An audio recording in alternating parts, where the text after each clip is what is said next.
Many sources seem to say that one can have only one true master. Is it possible to be picked up by more than one PLM in one lifetime, to be on the list of more than one perfect living master? Maybe behind the scenes they are working together.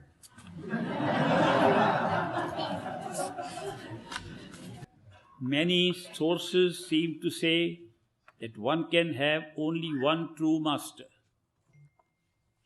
Is it possible to be picked up by more than one PLM in one lifetime, to be on the list of more than one perfect living master? Maybe behind the scenes they are working together. I don't know these sources. As I said earlier, one can go through several masters. One is ready for a one master, you find that master. Supposing you are ready for a perfect living master will come into your life, one master. No change. When a perfect living master comes into your life, you don't need a change. Unless you are not ready perfectly and have to die before you are achieving anything. In the physical body, it's very short life. Then, next life will be another master, also perfect living master. The last master, after which you never come back to the physical world, is your last perfect living master and the one master. Before that, there can be many. Can it happen within a same lifetime? It can. Supposing you are initiated by a master and you made no progress during that time. The master was perfect, but you did not perfectly follow what the master was saying. Take it easy. You'll find out. And your still ideas of going within is limited to astral plane. You can find another master in the same lifetime. It does not mean the first one was not perfect living master. You did not take advantage of that as a perfect living master. You are still struggling and you are still trying to wait for a physical appearance of a master, which you think has been ingrained in your mind. You have to have a living master who is alive at the time when you can make progress. You will get another master who will take you further up.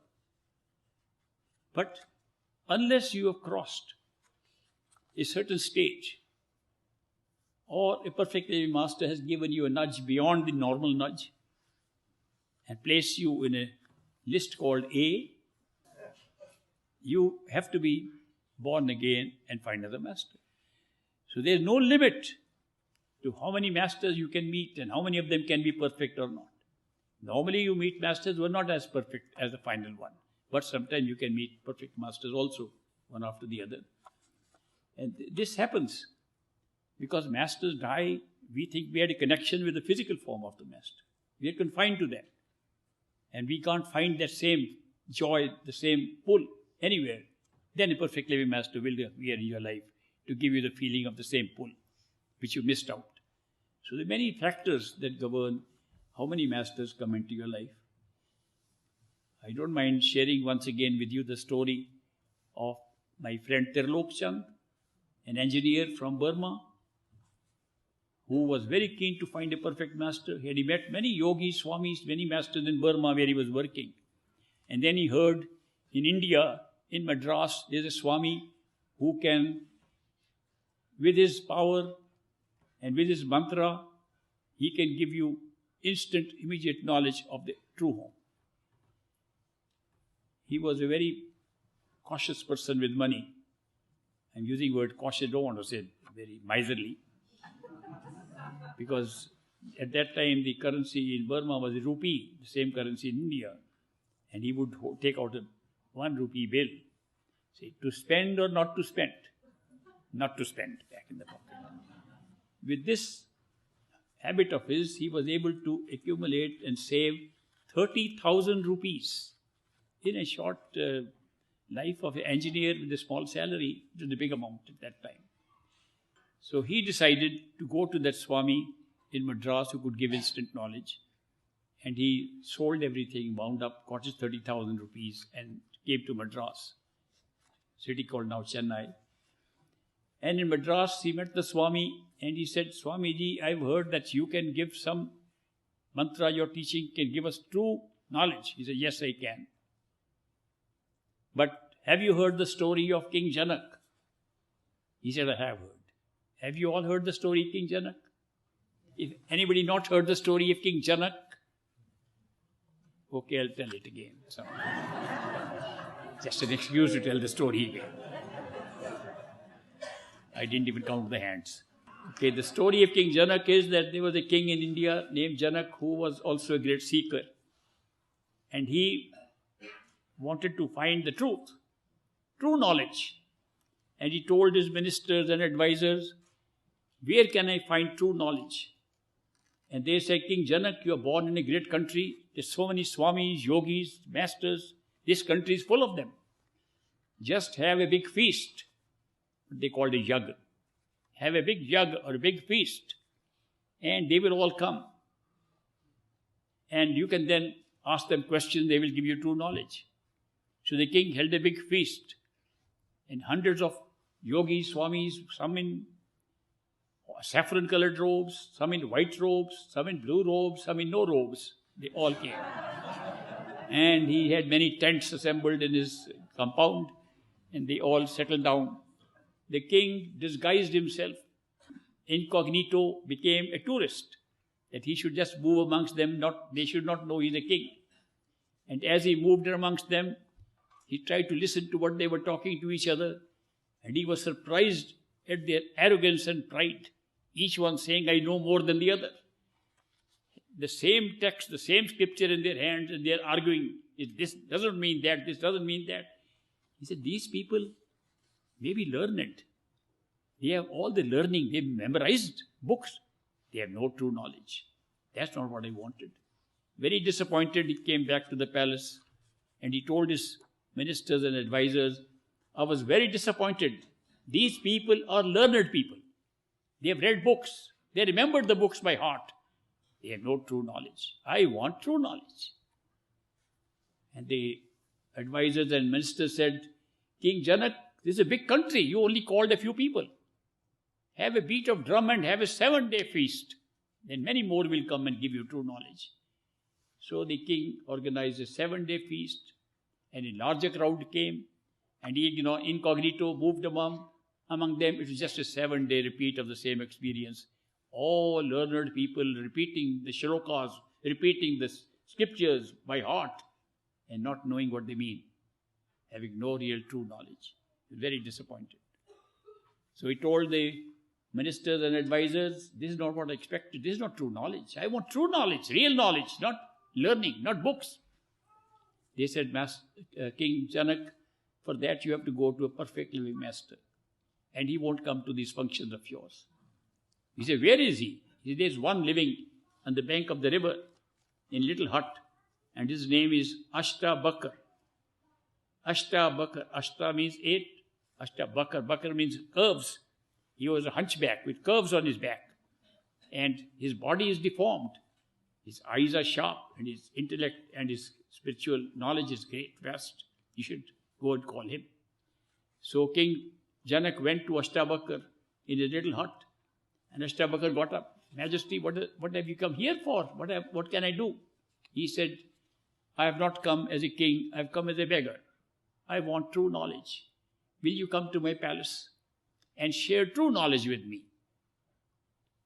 Ashtabakar said, you've taken all the trouble to come to me. I will certainly come to your palace. So a date was fixed, and the king in his auditorium in the palace invited all the nobles, all the neighboring kings, neighboring princes and princesses, and the whole hall was full of nobility and royalty. Ashtabakar came with about 7 or 8 of his disciples, and as they entered the auditorium, they took off their shoes, which was the custom, and they walked up barefoot to the stage where the king had placed 2 chairs, one for himself and one for the master. He invited the master to sit on the chair. As Ashtabakar was walking toward the stage, he heard people murmuring something.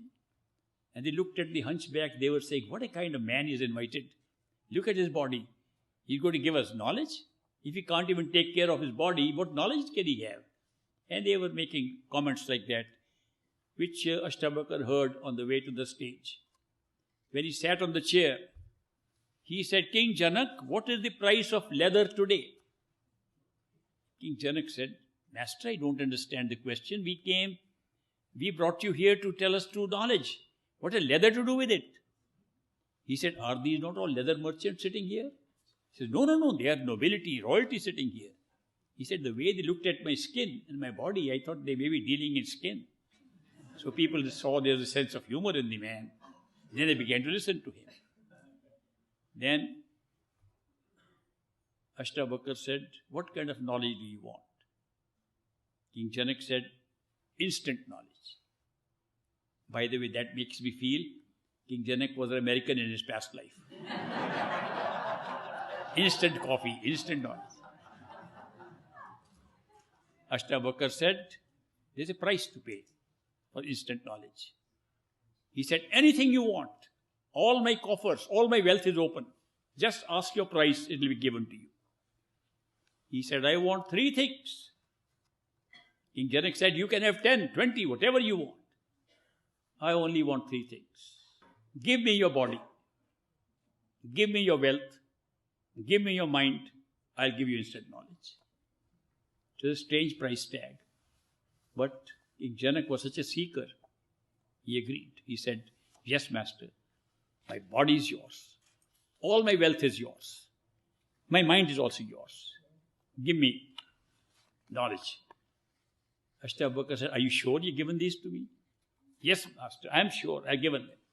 Okay, if the body is mine, I can place it wherever I like. Pick up this body and place it on the shoes I left at the entrance to your auditorium.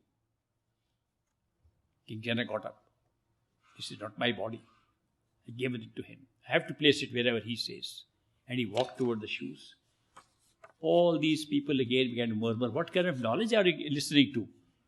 Telling the king to sit on the shoes is real knowledge coming up? What kind of man has he invited?